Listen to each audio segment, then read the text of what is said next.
vous avez sûrement entendu autour de vous, et je pense même que vous vous êtes déjà posé cette question.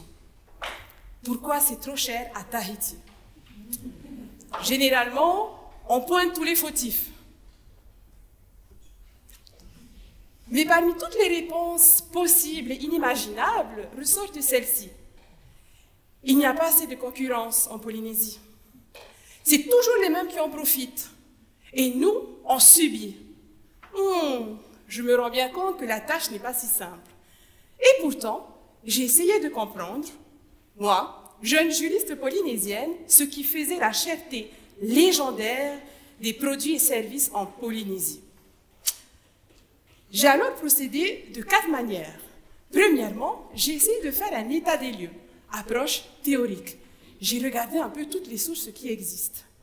Deuxièmement, j'ai recensé ce qui se fait et se dit sur la matière. Troisièmement, j'ai décidé d'aller regarder un peu ce qui se passe ailleurs, parce que nous ne sommes certainement pas les seuls dans cette situation. Et enfin, bien évidemment que je voulais être force de proposition et proposer des adaptations. Car oui, la Polynésie française, c'est beau, mais il y a énormément de spécificités. Premièrement, 118 îles à desservir et Tahiti comme seul point de départ.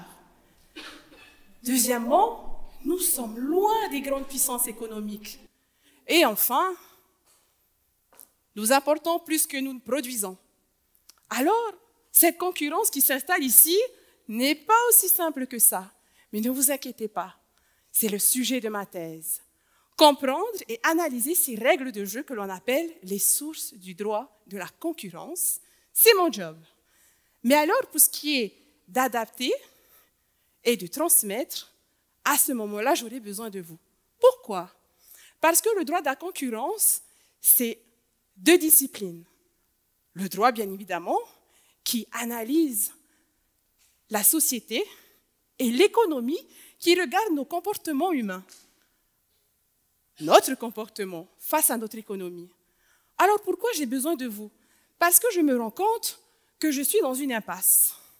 Et oui, effectivement, nous devons changer nos comportements.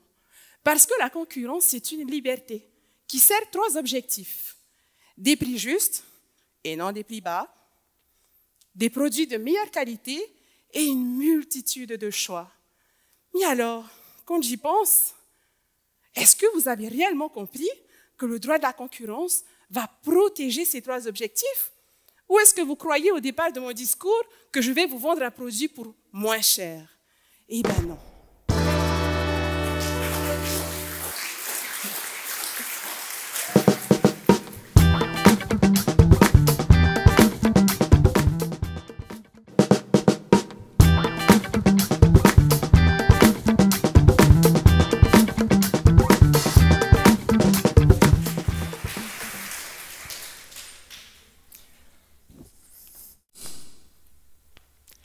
Mesdames et messieurs, pour vous, quelle est la plus grande qualité de la Polynésie?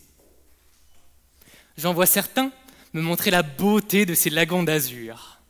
D'autres, encore, me parler de la richesse de sa culture.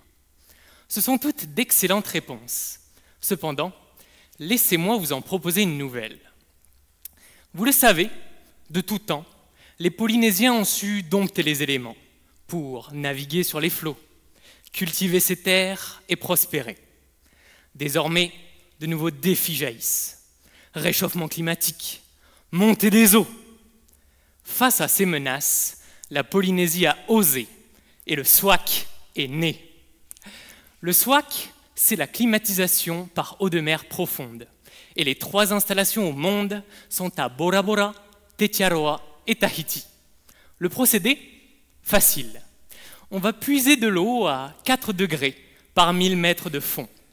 Pompée jusque sur Terre, sa fraîcheur est extraite par un procédé d'échange thermique pour climatiser des bâtiments.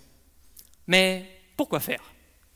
C'est qu'en utilisant du froid naturel, cela permet de booster les performances de la climatisation. En effet, les analyses que j'ai menées sur les SWAC polynésiens montrent qu'on consomme jusqu'à 10 fois moins d'électricité pour produire autant de froid que la climatisation standard. Ce procédé est donc beaucoup plus performant tout en émettant moins de CO2. Que demander de plus?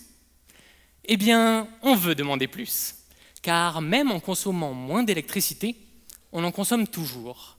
Et celle-ci est majoritairement produite en important et en brûlant des hydrocarbures. L'idéal serait que le SWAC produise lui-même de l'électricité. C'est là le concept de l'énergie thermique des mers, ou ETM, une technologie proche du SWAC. Son principe est qu'en plus de prendre l'eau froide des profondeurs, on récupère l'eau chaude en surface de l'océan. Entre les deux, il y a une vingtaine de degrés d'écart, juste assez pour que la thermodynamique nous permette de générer de l'électricité. L'innovation de ma thèse réside donc dans la simulation numérique des technologies SWAC et ETM pour produire du froid et de l'électricité simultanément, afin qu'un jour, la Polynésie puisse atteindre son autonomie énergétique. Alors, si à l'avenir, quelqu'un vous redemande votre qualité préférée de la Polynésie, je suis sûr que vous répondrez sans hésiter, le SWAC, évidemment.